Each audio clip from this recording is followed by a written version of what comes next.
My boyfriend introduced me as just a friend to his entire family after 9 months together. His mom said, "You know the rules, so I am about to break all of them. Who are you?" My boyfriend's mother stood in the doorway, eyes locked on me like I was an intruder. Behind her, his father, sister, and someone who looked like an aunt crowded into the entryway, all of them staring. I looked at Ryan. He'd gone pale, jaw working, eyes on the floor. "Ryan?" His mother pressed. "Is this a coworker?" His voice cracked. "She's just a friend. Just a friend." After 9 months of late nights and whispered promises, after him telling me I was the best thing that ever happened to him, I grabbed my bag from the couch. "Nice to meet you all," I said, voice flat. His mother stepped aside as I walked past. His father frowned. The sister and aunt just stood there, politely bewildered. Ryan caught up to me in the driveway. "Please," he said, grabbing my elbow. "Let me explain." I yanked my arm free. "Explain what? That I'm your friend? They weren't supposed to come. I didn't know they'd just show up. You could have said girlfriend. You could have said literally anything except friend. You don't understand. Then make me understand, Ryan." He glanced back at the house. "Not here. Not now. Just give me a few hours, okay? Let me get them out of here and then we can talk." I stared at him. At the guy who couldn't even claim me in front of his own parents. "Sure," I said, "we can talk." I got in my car and drove away before he could see my face crack. By the time I pulled into my apartment complex, my phone was already lighting up. 3 texts from Ryan. "I'm sorry, please don't be mad, I can explain everything." I turned my phone face down and sat in my car. 9 months. Every time I'd brought up meeting his family, he'd had an excuse. They were busy, traveling, his mom was sick. I'd started wondering if I was pushing too hard. But the look on his face when that door opened. The way he'd called me a friend like it was a reflex. My phone buzzed again, then it started ringing. I let it ring. 7 missed calls when it stopped. 4 new texts, the most recent, "Please answer." I typed, "Give me space. I'll text you when I'm ready." His reply came in seconds. "How long?" I didn't answer. Inside my apartment, I sank onto the couch. I kept replaying his mother asking who I was. Ryan's blank face, the casual cruelty of just a friend. My phone buzzed, a number I didn't recognize. "Hello?" "Hi," a woman's voice said. "Is this Ryan's friend?" My throat went tight. "Who is this?" "I'm Vanessa, Ryan's sister. I got your number from his phone. He left it on the counter for a second. Look, I wanted to call you." "Why?" "Because you looked like you'd been punched. And my brother looked like he wanted to disappear. And I'm pretty sure calling you a friend was the stupidest thing he's ever done." I closed my eyes. "Yeah, it was. He's freaking out right now. Mom and Dad are asking questions and he's dodging all of them. I don't know what's going on with you two, but you deserve better than that." "Thanks," I said quietly. "If you want to talk, I'm around." She hung up before I could respond. Ryan's sister had called me to apologize for him. His own sister knew how messed up it was. My phone buzzed again. "Ryan, I'm coming over." I typed back, "Don't. Ryan, we need to talk about this." "Me, not tonight." "Ryan, you're being unfair." I stared at that last message. Unfair. I was being unfair, according to the guy who'd just erased 9 months of our relationship in front of his entire family. I put my phone on silent, face down on the coffee table. The apartment stayed quiet. My chest stayed tight. And for the first time in 9 months, I was starting to wonder if I'd been dating someone who was never planning to let me be anything more than a secret. My phone wouldn't stop buzzing. I'd been sitting on my couch for 20 minutes staring at the ceiling, and Ryan had sent 14 messages. I finally picked it up and scrolled through them. Apologies stacked on top of pleas for me to call him back, all of it sounding desperate and hollow. But one word jumped out at me, lodged itself in my throat like something sharp. "You blindsided me." I blindsided him by existing in his living room, by being there when his family showed up unannounced. Somehow, in his version of events, I was the one who'd done something wrong. I was typing a response when Vanessa called again. "Hey," I said, answering on the second ring. "He's losing it," she said. No preamble. "Mom's asking a million questions and he's giving her nothing. Dad thinks you're his study partner or something. It's painful to watch." "Study partner," I repeated. "We're both 26. "I know," she sighed. "Look, I don't know what he told you about us, but our family's complicated. Really complicated." "What does that mean?" She hesitated. "I shouldn't be the one telling you this, but Ryan's being a coward, so our parents are super religious, like really involved with the church, and they have rules about who we're allowed to date." My stomach dropped. "Rules. You have to be part of the church," Vanessa said quietly. "Same faith, same congregation, the whole thing. My parents didn't let me date anyone who wasn't approved by the church elders until I moved out. Ryan still lives close enough that they think they get a say. He never told me that." "Yeah," she said. "I figured." I sat there, phone pressed to my ear, trying to process. 9 months. He'd spent 9 months hiding me because of a church rule. "Why didn't he just tell me?" I asked. "Because he's scared," Vanessa said. "Our parents can be. They can make things really hard if you don't follow their rules. And Ryan's always been the good son. He doesn't know how to stand up to them. So he just lied to me instead." "I'm not defending him," she said quickly. I wanted you to know what you're dealing with. If you're gonna stay with him, you need to know this isn't going away." My phone buzzed with another text from Ryan. Vanessa must have heard it through the line because she laughed, bitter and short. "He's texting you right now, isn't he?" "Yeah." "Don't answer yet," she said. "Make him sweat a little. He deserves it." We hung up, and I looked at the new message from Ryan asking me not to talk to Vanessa, saying she didn't understand the whole situation. The audacity of it made my jaw clench. He'd spent 9 months keeping me in the dark, and now he wanted to control who I talked to about it. Then I called him. He picked up on the first ring. "Thank God!" "Your sister just told me about the church," I said. Silence. "Ryan, she shouldn't have done that," he said, voice tight. "That wasn't her place." "Then why didn't you tell me?" "Because it's complicated." "It's not complicated," I said. "You hid me because your parents wouldn't approve. That's not complicated. That's just cowardly." "That's not fair." His voice rose. "You don't know what they're like. You don't know what they'd do if they found out I was dating someone who wasn't—" He stopped. "Someone who wasn't what?" I pressed. "Say it." "Someone who wasn't part of the church," he finished quietly. "So what was your plan?" I asked. "Were you ever going to tell them about me? Or was I just supposed to stay your secret forever?" "I was figuring it out for 9 months. I needed time." "You had time, Ryan. You had 9 months. And the only reason your family even knows I exist is because they walked in on us." He didn't say anything. "I'm not doing this," I said. "I'm not sitting around waiting for you to decide if I'm worth the trouble. Don't say that. You called me a friend. In front of your entire family. Do you know how that felt? I panicked. You didn't panic. You made a choice. And the choice was to protect yourself instead of me. That's not— He stopped, exhaled hard. Can we just talk about this in person? Please? No. Why not? Because I don't trust you right now. The line went quiet. I could hear him breathing, could picture him sitting in his living room with his phone pressed to his ear, probably staring at the spot where I'd been standing when his mother asked who I was. I'm sorry, he said finally. I know I messed up, but I do care about you. I love you. Then act like it, I said and hung up. My hands were shaking. I set the phone down and leaned back against the couch cushions. The phone buzzed again. I didn't look at it. Then it buzzed again. And again. More messages from Ryan, probably more apologies that meant nothing. I grabbed it, ready to turn it off completely, and saw a text from a number I didn't recognize. It was from Claire, Ryan's cousin. Vanessa had given her my number, and she wanted to talk about Ryan and the church. She said there was stuff I should know. Something about the way she phrased it made my stomach twist. I agreed to meet her at a coffee shop the next morning. I set my phone down, face up this time, and watched the screen light up with another text from Ryan saying we could fix this, that he knew I was mad but I shouldn't shut him out. I didn't respond. Another buzz. Vanessa checking if I was okay. I told her not really, but I would be. She texted back that I was tougher than Ryan deserved, and I almost smiled at that. My phone lit up again. Ryan asking if he could come over. I told him no. He pushed back, said he just wanted to talk. I said no again. Then came the word that made my blood run cold. You're being unfair. I'm trying here. Unfair. Like I was the one who'd spent 9 months lying. Like I was the problem. I told him to go home. He didn't respond to that. The apartment felt too quiet again. I turned on the TV just for the noise, some cooking show I wasn't paying attention to, and tried to breathe through the tightness in my chest. Tomorrow I'd meet Claire. Tomorrow I'd figure out what I was really dealing with. Tonight I just needed to sit with the fact that the person I'd fallen for had been hiding me like a shameful secret. My phone buzzed one more time. Ryan saying he loved me, that he was sorry, begging me not to give up on us. I turned the phone face down and left it on the coffee table. Claire was already at the coffee shop when I arrived, sitting in a corner booth with her hands wrapped around a mug. She looked like Vanessa. Same sharp eyes, same careful way of watching everything. She waved me over. Thanks for meeting me, she said as I slid into the booth across from her. Vanessa said you had information. Claire nodded. About the church, about what Ryan's dealing with. I left a few years ago, so I know what it's like. Left? The church. Our whole family's been part of it for generations. It's not just Sunday service. It's everything. Who you marry, where you work, who you're friends with. They control all of it. I ordered coffee when the server came by just to have something to do with my hands. Ryan's scared, Claire continued. Our parents, our aunts and uncles, the elders, they'd make his life impossible if they knew he was dating someone outside the faith. And I mean impossible. They'd cut him off financially, socially, everything. So he just hides me forever? That's what he thinks he has to do. But it doesn't work. It never works. She leaned forward. My brother tried the same thing 5 years ago. Dated someone for 2 years in secret. The church found out anyway. They made him choose, and he chose the church.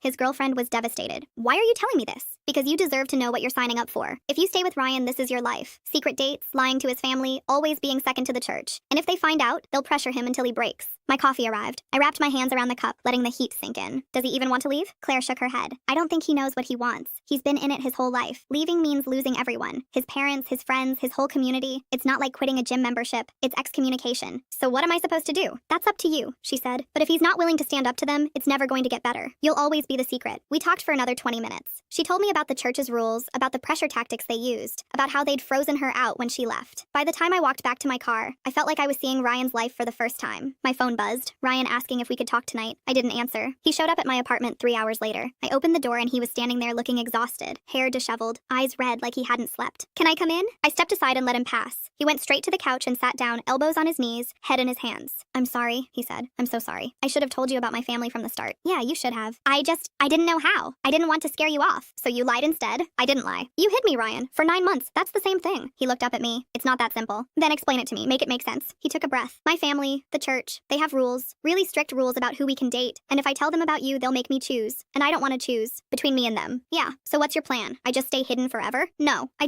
need time. Time to figure out how to tell them. Time to make them understand. Understand what? That I'm not part of your church? That I love you, he said quietly. That this is serious. I sat down in the chair across from him. Your cousin told me what happens when people leave. About the excommunication, the financial stuff, all of it. His face went pale. You talked to Claire? Vanessa gave her my number. She shouldn't have. Stop. Stop telling me who I can and can't talk to. He rubbed his face with both hands. This is exactly what I was trying to avoid. Everyone getting involved, everyone having opinions. Because you kept it a secret. You made this mess, Ryan. I know. His voice cracked. I know, okay? I know I screwed up, but I'm trying to fix it. How? By asking me to keep hiding? By asking you to be patient. Please, just give me a little more time. How much time? I don't know. That's not an answer. He stood up, started pacing. What do you want me to say? That I'll tell them tomorrow? That I'll blow up my entire life for you? The words hung in the air between us. Is that what I am? I asked. Something that would blow up your life? That's not what I meant, but it's what you said. He stopped pacing. You don't understand. You don't know what they're like. They'll cut me off. They'll turn everyone against me. I'll lose everything. Except me, apparently. You're fine with losing me. That's not fair. None of this is fair, Ryan. You want me to be patient while you figure out if I'm worth keeping. That's what this is. It's not about worth. Then what is it about? He didn't answer. My phone buzzed on the table. A text from Vanessa checking in. Ryan glanced at it. Can you not talk to my family right now? Please? They're making this harder. Making what harder? Everything. Us. This whole situation. Your family didn't create this situation. You did. He picked up his jacket from the couch. I can't do this right now. I can't have this conversation. So you're leaving. I need space. I need to think. You've had 9 months to think. He walked to the door, stopped with his hand on the knob. I love you, I do. But this is really hard for me. It's hard for you. He looked back at me. Yeah, it is. Then maybe you're not ready for this relationship. Something flickered across his face. Maybe you're right. He left. I sat there in the quiet apartment, staring at the door he'd just walked through. My phone buzzed again. Ryan saying he didn't mean that, saying he was just overwhelmed, asking if we could talk tomorrow. I put my phone on silent and went to bed. The next morning, Ryan called 4 times before noon. I let them all go to voicemail. When I finally listened to them, they were all the same. He was sorry. He was stressed. Could we please just talk? I texted him back one sentence, I need space too. He replied immediately asking how much space, how long could he see me this week. I didn't respond. For 3 days, he texted me constantly. Apologies, explanations, promises that he'd figure it out. I answered occasionally, keeping it brief, keeping distance between us. He asked to come over. I said no. He asked to meet for coffee. I said I wasn't ready. On the 4th day, he called me crying. I answered on the 3rd ring. I can't do this anymore, Ryan said, voice thick and unsteady. I can't sleep. I can't think. I need to see you. Ryan, please, just for an hour. I'll come to you. We don't have to go anywhere. Just, please. I told him he could come over that evening. He showed up with flowers, cheap ones from the grocery store already wilting, but the gesture made something in my chest tighten anyway. I've been thinking, he said as soon as he stepped inside, about what you said, about all of it. And you're right. I've been handling this all wrong. Okay, I want to fix this. I want to do better. He set the flowers on the counter. But I need you to understand something. This isn't just about me being scared. My family, they're not like yours. They're not going to just accept this. I know that, do you? He turned to face me. Because it feels like you think I can just tell them about us and everything will be fine. But it won't be. They'll cut me off. They'll make my life hell. And I need to prepare for that. How much preparation do you need? I don't know. Time to save money? Time to find a place that's farther from them? Time to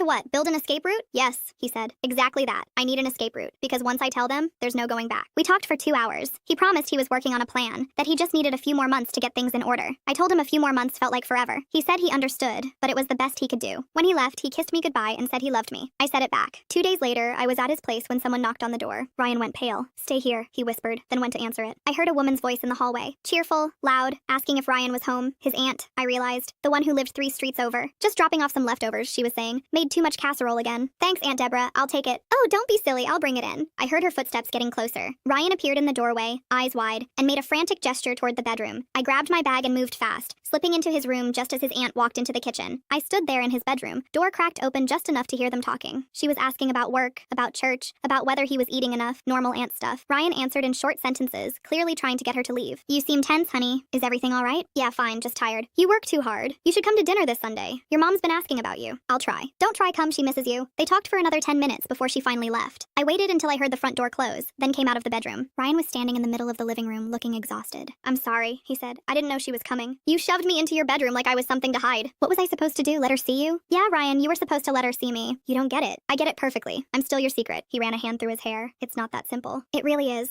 My phone buzzed. A text from him even though I was standing right there. I looked at it. Can we talk about this later? I showed him the screen. You just sent me a text asking if we can talk later. I'm right here. He looked at his phone, then at me. I meant after you leave, when you're home. Why can't we talk now? Because I'm tired. Because I can't think straight. Because I need a break. I picked up my bag. Fine, take a break. Don't do that. Don't leave angry. I'm not angry. I'm just done hiding in your bedroom. I left. That night, he texted me saying his aunt had been asking questions about noises in the apartment, about whether he had someone over. He'd told her it was the TV. Then he added, she thinks you're a coworker. If she asks, just go with that. I stared at the message for a full minute before responding. No. He called immediately. What do you mean, no? I mean, I'm not lying for you. I'm not playing along with your story. It's not lying, it's just keeping things simple. It's lying, Ryan. You're asking me to lie. I'm asking you to help me manage my family by pretending I'm your coworker. Just for now, just until I figure out how to tell them. You're not gonna tell them. I am. When? Give me a date. Give me something concrete. Silence. That's what I thought, I said. You're being unreasonable. I'm being unreasonable? You just shoved me into a bedroom because your aunt stopped by. You're asking me to lie about who I am. And I'm the one being unreasonable? You're making this harder than it has to be. No, Ryan. You're making this exactly as hard as it is. You're choosing to keep me a secret. You're choosing to lie. You're choosing your family over me. Over and over again. That's not fair. You're right. It's not fair. None of this is fair. I hung up. He called back 3 times. I didn't answer. Then he started texting. Long paragraphs about how stressed he was, how much pressure he was under, how I wasn't making this any easier. The last text said, "If you can't be patient with me, then maybe we're not right for each other." I typed back, "Maybe we're not." He called again. This time I answered, "I didn't mean that," he said immediately. "Which part?" "Any of it. I'm overwhelmed. My family's asking questions, my aunt won't stop calling, and you're mad at me, and I don't know how to fix any of it. You fix it by telling them the truth. I can't. Then we're stuck." "Don't say that." "What else is there to say, Ryan? You won't tell your family. I won't keep hiding. We're stuck." He was quiet for a long time. Then, "What if we took a break?" The words landed like a punch. "A break. Just for a little while. So I can figure things out without all this pressure." "You want to break up?" "No, I want a break. There's a difference." "Not really." "Please," he said. "I just need some time to think, to figure out what I'm doing. And I can't do that with you being upset all the time. I'm upset because you keep lying to me." "I'm not lying. You're lying to your family about me. You're lying to me about your plans. You're lying to yourself about what you're willing to do. It's all lies, Ryan." "That's not true." "Then prove it. Tell your family about me. Right now. Call your mom and tell her." Silence. "That's what I thought." "It's not that easy." "It is that easy. You pick up the phone and you tell the truth. The only reason it's hard is because you don't want to." "You're forcing me to choose?" "No, you already chose. You chose them. You've been choosing them this whole time." "That's not..." He stopped. "I need to go." "Of course you do. I'll call you tomorrow." "Don't bother." I hung up and blocked his number. My phone was silent for the first time in days. I sat on my couch in the quiet apartment and realized I'd been holding my breath waiting for his next text, his next call, his next excuse. The silence felt strange, empty, but also lighter somehow. I unblocked him after an hour because it felt petty. 3 messages came through immediately. More apologies, more promises, more requests for patience. I didn't respond to any of them. Vanessa called the next morning. "He's losing it," she said. "Completely losing it. He called me at 2 in the morning crying about how you blocked him." I unblocked him. "Well, he's still losing it. Mom's asking why he's so upset and he won't tell her. Dad thinks it's work stress. It's a whole thing." "That's not my problem." "I know, I'm not saying it is. I'm just giving you a heads up. He's not handling this well. He's not handling anything well." She laughed, sharp and bitter. "Yeah, that's kind of his thing." We talked for a few more minutes. She told me Ryan had been asking about me, trying to get information from her. She told him to leave me alone. "For what it's worth," she said before we hung up, "I think you're doing the right thing. Thanks. He needs to figure his life out. And he's not going to do that while you're sitting around waiting for him." After we hung up, I looked at my phone. No new messages from Ryan, just the old ones, still unanswered, still sitting there like accusations. I opened a new message to him and typed, "I need you to stop texting me for a while. I need space to think." He responded in seconds, "How long?" I didn't answer. A week passed before Ryan showed up at my door unannounced. I opened it to find him standing there with grocery bags. "I brought dinner," he said. "I thought we could talk." "You should have called first. You weren't answering my calls." I let him in anyway. He unpacked the bags in my kitchen, pasta ingredients, garlic bread, a bottle of wine. He moved around like he'd done it 100 times before, which he had. That familiarity made everything worse. "I've been thinking about what you said," he started, pulling out a pot, "about telling my family, and I think I have a plan." I sat at the counter and waited. "I'm going to start dropping hints, small things. Mention that I'm seeing someone. Let them get used to the idea gradually. Then, when they're ready, I'll introduce you properly." "When will they be ready?" "I don't know. A few months, maybe. A few months of hints. It's better than nothing." "Is it?" He stopped chopping garlic and looked at me. "What do you want me to do? Walk into Sunday dinner and announce I'm dating someone they won't approve of? They'll lose it. Maybe they should lose it. Maybe that's what needs to happen." "Easy for you to say. They're not your family." "Exactly. They're yours, and you're letting them control your life." He went back to cooking. We didn't talk much after that. He made pasta, we ate in silence, and he left without the conversation I think he'd hoped for. 2 days later, I was at his place when his phone rang. He glanced at the screen, then at me. "It's my mom," he said. "I need to take this." "So take it." He hesitated, then answered. "Hey, Mom." He walked toward his bedroom, but stopped in the doorway. I stayed on the couch, pretending to look at my phone. "No, I'm not busy," he was saying. "Just watching TV. Watching TV, not spending time with my girlfriend, not even I have someone over. Sunday? I'll try to make it." Pause. "I know. I've been busy with work." Pause. "No, nothing else going on. Just work. Nothing else going on. Like I didn't exist." "Okay, love you too. Bye." He came back to the living room and sat down next to me. "She wants me to come to dinner on Sunday," he said. I heard. I told her I'd try. "You also told her nothing else is going on in your life." He closed his eyes. "Don't start." "I'm not starting anything. I'm just pointing out that you lied to your mom about me. Again. What was I supposed to say? 'Hey, Mom, I'm dating someone you'd hate'?" You were supposed to say you're seeing someone. You were supposed to start dropping those hints you told me about. It wasn't the right time. It's never the right time. You don't understand. I understand perfectly. You're scared. You're always going to be scared. And I'm always going to be your secret." He stood up. "I'm trying, okay? I'm doing the best I can. Your best isn't good enough." The words came out harsher than I meant them, but they were true. He stared at me for a long moment, then grabbed his keys from the counter. "I need to go," he said. "Where?" "Anywhere that's not here." He left. I sat on his couch in his apartment and wondered why I was still doing this. My phone buzzed an hour later. A message from a number I didn't recognize with a screenshot attached. It was from someone named Bethany, another cousin apparently. The screenshot showed a group chat with several members of Ryan's family. His aunt Deborah had sent a message. "Does Ryan have a girlfriend? I swear I heard someone in his apartment last week." His mom's response. "He would have told us if he was seeing someone. He knows the rules." Bethany's next text to me said, "Thought you should see this.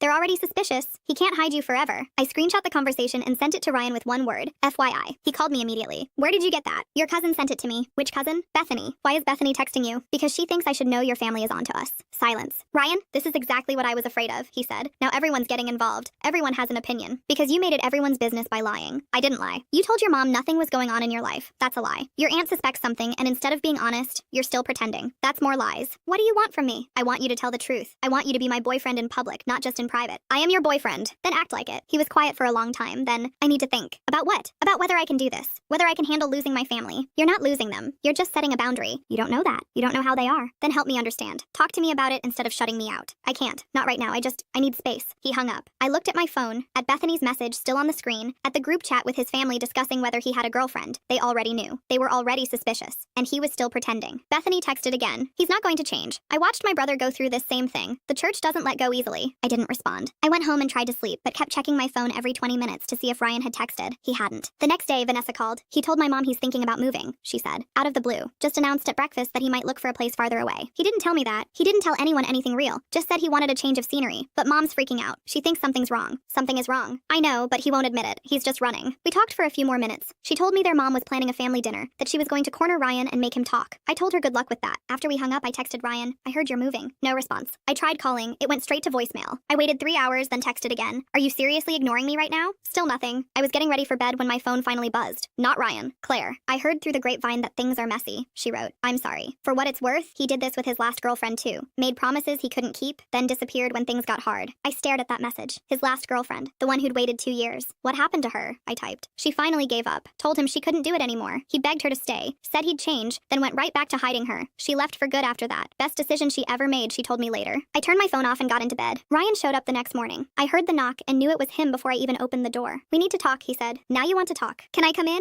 I stepped aside. He came in and sat on my couch, elbows on his knees, head down. I've been thinking about everything you said. About the lying, about hiding you, all of it. And you're right. I've been a coward. I waited. But I don't know how to fix it. I don't know how to tell them without losing everything. You tell them the truth. That's how. It's not that simple. It is that simple. You're just making it complicated because you're scared. He looked up at me. What if they cut me off? What if they stop talking to me? Then they weren't worth keeping. They're my family. And I'm your girlfriend. Or at least I'm supposed to be. He stood up and started pacing. I can't do this. I can't have this conversation again. Then we're done. The words came out before I could stop them. He froze. What? We're done. I can't keep doing this. I can't keep being your secret while you figure out if I'm worth the trouble. You are worth it. Then prove it. Go home right now and call your mom. Tell her about me. Tell her we've been dating for 9 months. Tell her the truth. I can't. Then we're done. He stared at me. You're giving me an ultimatum. No, I'm giving you a choice. Me or them. And you need to make it right now. That's not fair. Nothing about this is fair, Ryan, but I'm done waiting. He stood there for a long moment, looking at me like I'd just asked him to jump off a bridge. Then he walked to the door and left without another word. He came back 3 hours later. I heard his car pull up, heard his footsteps on the stairs, heard the knock. I opened the door and he was standing there looking wrecked. I called my mom, he said. I stepped aside and let him in. I told her I've been seeing someone. I didn't tell her who or for how long, but I told her I'm dating someone. What did she say? She asked if you're from the church. I said no. She went quiet for a really long time, then said we need to have a family meeting. When? Tonight. She's calling everyone. My dad, Vanessa, my aunts and uncles, everyone. Are you going? Yeah, and I want you to come with me. I stared at him. You want me to come to a family meeting where they're going to interrogate you about dating someone outside the church? Yes. Why? Because I'm done hiding. Because you were right. Because I need to do this and I can't do it alone. I didn't know what to say. 3 hours ago, he'd walked out on me. Now he wanted me to face his entire family with him. What changed? I asked. I was sitting in my car trying to figure out what to do, and I realized I already lost you. You said we were done, and the thought of that was worse than anything my family could do to me. Ryan, I'm not saying this is going to be easy. They're going to be angry. They're going to try to make me choose, but I'm choosing you. I should have chosen you months ago. I looked at him standing in my living room, finally saying the things I'd wanted to hear for so long. Okay, I said, I'll come. We drove to his parents' house in separate cars. He said it would be better that way in case things went badly and I needed to leave. I followed his taillights through the streets, my hands tight on the steering wheel. His parents lived in a quiet neighborhood with perfect lawns and identical mailboxes. I parked behind his car and waited while he came around to my door. You ready? He asked. No, me neither. We walked up to the front door together. He squeezed my hand once, then let go and knocked. His mother opened the door. She looked at me, then at Ryan, then back at me. This is her? She asked. Mom, this is my girlfriend. We've been together for 9 months. His mother's face went tight. Come in. The living room was full of people. His dad sat in an armchair by the window. Vanessa was on the couch next to an older woman I assumed was an aunt. 2 more aunts sat in chairs across from them. An uncle stood by the fireplace. They all turned to look at us when we walked in. Everyone, this is my girlfriend, Ryan said. His voice was steady, but I could see his jaw working. We've been dating since January. January, his mother repeated. She sat down slowly. You've been lying to us for 9 months. I wasn't lying. You were hiding her. That's the same thing. His father stood up. Son, you know the rules. You know what's expected of you. I know, but I love her, and I'm not going to hide that anymore. Love her. His mother shook her head. You barely know what love is.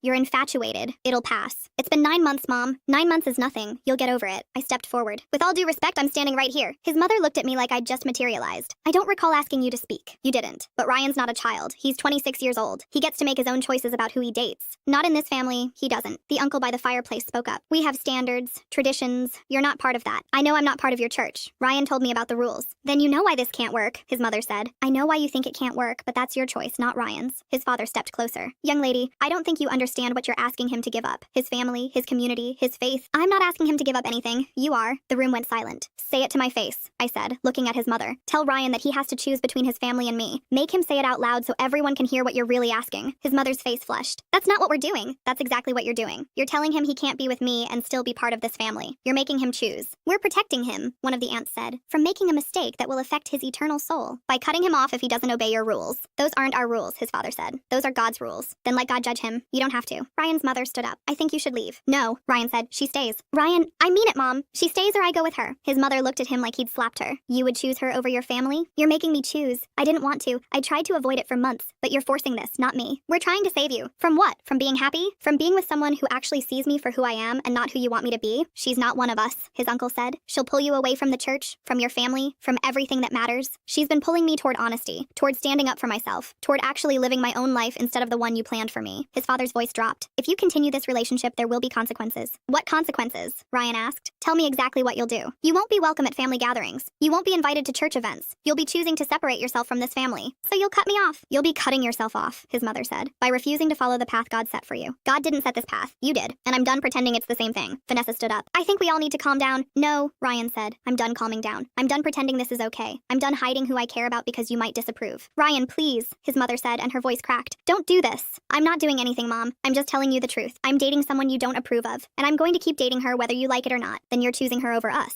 No, you're choosing your rules over me. His mother sat back down. His father turned away. The aunts and uncle exchanged glances. I think we're done here, his father said finally. Yeah, Ryan said. I think we are. We walked to the door. Vanessa followed us out. I'm proud of you, she said to Ryan. That took guts. They're never going to forgive me. Maybe not, but at least you're living your own life now. She hugged him, then hugged me. Take care of him, she said. I will. We got in our cars. I followed Ryan's taillights again, this time away from his parents' house. We drove to his apartment and parked. Inside, he collapsed on the couch. I can't believe I just did that. You did the right thing. Did I? I just blew up my entire family. They blew up the family. You just stopped lying about who you are. He looked at me. What if they never talked to me again? Then they were never really your family to begin with. He pulled me down next to him. We sat there in silence for a long time. I'm sorry, he said finally, for everything, for hiding you, for taking so long, for making you wait while I figured my life out. I know. I should have done this months ago. Yeah, you should have. Can you forgive me? I thought about it. About the 9 months of being hidden, the lies, the excuses, about watching him choose his family over and over until he finally didn't. I don't know yet, I said, but I'm willing to try. He nodded. That's fair. My phone buzzed. A text from Vanessa. Mom's losing it. Dad's not talking to anyone, but I think you guys did the right thing. I showed Ryan the text. He read it and set my phone down. No going back now, he said. No, there's not. We sat there on his couch, the weight of what just happened settling around us. His phone started buzzing, text after text from family members. He turned it off. I'll deal with them tomorrow, he said. Okay. Will you stay tonight? Yeah, I'll stay. We ordered takeout and watched TV without really paying attention to it. His phone stayed off. Mine kept buzzing with updates from Vanessa, but I stopped checking after a while. Around midnight, Ryan's phone turned back on automatically for some reason. Immediately, texts started flooding in. His mom, his dad, his aunts, his uncle, all variations of the same message. He'd made a mistake. He needed to reconsider. This wasn't too late to fix. He read through them without responding, then turned the phone off again. They're not going to stop, he said. Probably not, but you're worth it. Am I? Yeah, you are. I believed him. 2 weeks later, Ryan's phone still buzzed with messages from his family. He'd started responding to Vanessa and Claire, but everyone else got silence. His mom left voicemails asking him to reconsider. His dad sent scripture verses. His aunts forwarded church announcements like nothing had changed. He deleted most of them without listening. They think I'll come back, he said one morning over coffee. They think this is a phase. Maybe they're right, I said. Maybe you will go back. He looked at me. You think I'm going to leave you? I think you're going to have to decide every day if this is worth it. And some days it might not feel like it is. It's worth it. Today it is. Ask me again in 6 months. He reached across the table and took my hand. I'll ask you every day if that's what it takes. I believed him. Not because he'd proven himself. 2 weeks wasn't enough time for that. But because he'd finally stopped pretending the choice didn't exist. We were building something new. Something honest. Something that didn't require me to hide in bedrooms or lie about who I was.